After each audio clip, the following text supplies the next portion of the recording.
नाज़ो,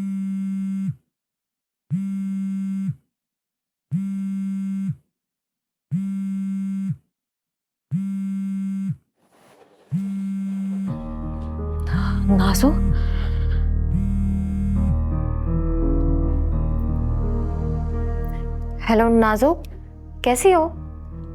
परी, तुम्हें मेरा प्यार छिनवाकर सुकून नहीं मिला? क्या? मैंने कब छीना तुमसे तुम्हारा प्यार? तुमने अम्मी से मेरी शिकायत क्यों की? तुमने अम्मी से ये क्यों कहा कि मैं और ज़ोहेब अभी भी राब्ते में हैं?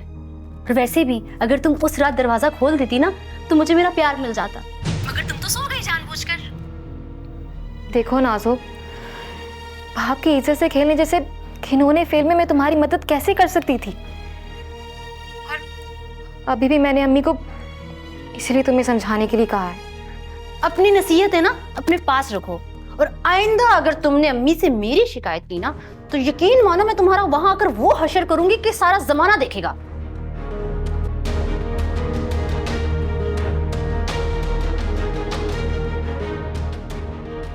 मेरी शिकायत कैसे कर सकती है अम्मी से? इसकी इतनी जरूरत कैसे हो गई? अब तो मेरी शादी हो गई है और अब भी पहले की तरह धौंस जमा रही है मुझ पर। इन दोनों माँ बेटी के लिए तो भला सोचना गुनाह है।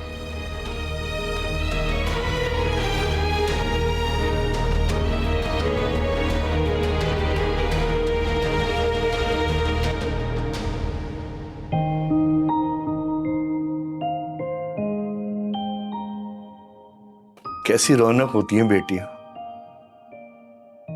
घर में बिल्कुल सन्नाटा हो गया। हालांकि कहने को तो मैं और फौजिया हैं घर में। अरे फौजिया, फौजिया, अरे भाई एक गिलास पानी तो लाओ मेरे लिए।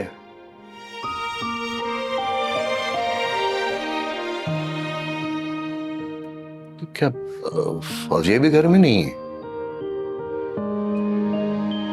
ये गई कहाँ है?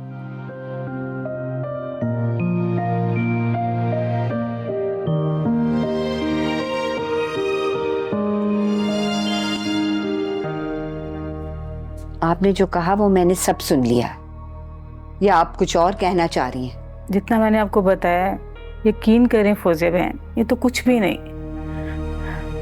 सबूत आपके सामने है। भला आप खुद ही बताएं, अगर मेरे पैर में चोट लगी थी तो आपको फोन करके वहां से यहाँ नाश्ता मंगवाने की क्या जरूरत थी?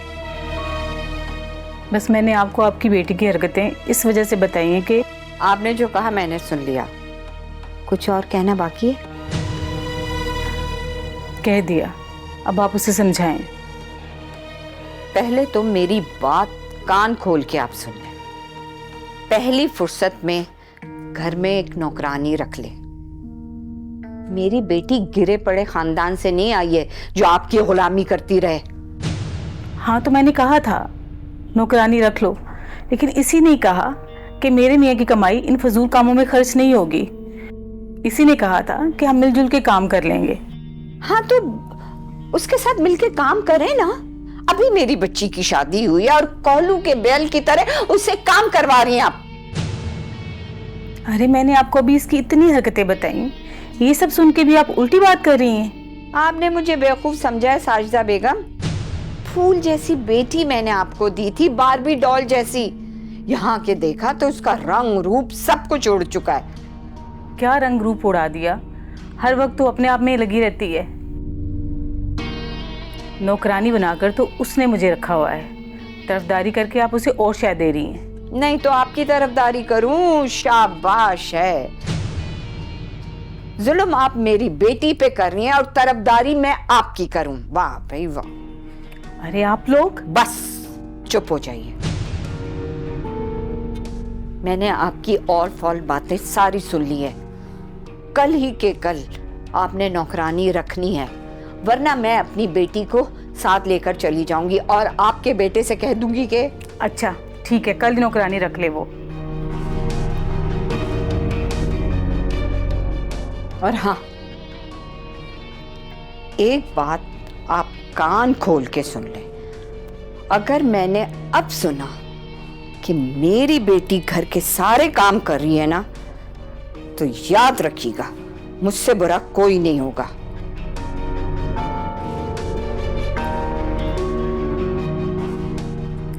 या अल्लाह, मैं कहाँ फंस गई।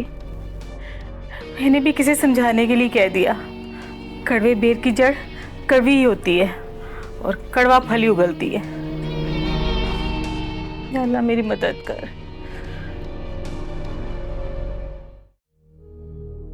वहां भी सहती रही और अब यहाँ भी सब। शुक्र है कि फहद इस हाबिस में हवा के ताजा झोंके की तरह है। अब फिर कुछ सुनाना रह गया होगा। अब्बू, अस्सलाम वालेकुम अब्बू, कैसे हैं आप? बड़ी लंबी उम्र है आपकी। बस अभी आपके बारे में ही सोच रही थी कि कैसे उस घर में एक ढाल की तरह थे आप, और आपका फोन आ गया। अरे बेटा, मैं तो खुद तुम्हारे पास आने वाला था, लेकिन वो तुम्हारी माँ कहीं गई हुई है। मैंने कहा मैं उसको फोन करूं, फिर पता नहीं क्या जहन में मेरा ख्याल आया कि पहले मैं तुम्हें फोन करूं। मेरे ख्याल से अम्मी नाजो के घर में गई होंगी। अच्छा, इसका मतलब ये हुआ कि उसको बेटी की याद सताने लगी। खैर, तुम्हें तो उसने फोन भी नहीं किया होगा। की है। अच्छा छोड़े, आप ये बताएं कि आप क्यों आने वाले थे? बेटा मैं तुम्हें बताया तो था, लेकिन मैं आऊंगा बेटा जब फाद घर में मौजूद होगा। ये फाद मियाँ कब तक आते हैं शाम को? वो तो 10-11 बजे तक ही आएंगे। मगर बात क्या है? नहीं नहीं बेटा, ये तो बहुत लेट हो जाएगा। तुम उनको फोन करके ना शाम को 6 बजे बुला लो। बेटा असल में बात यह है कि जो जहेज की रकम है ना, वो मैं फहाद की और घर वालों की मौजूदगी में देना चाहता हूँ। हाँ बेटा, ये बहुत जरूरी है।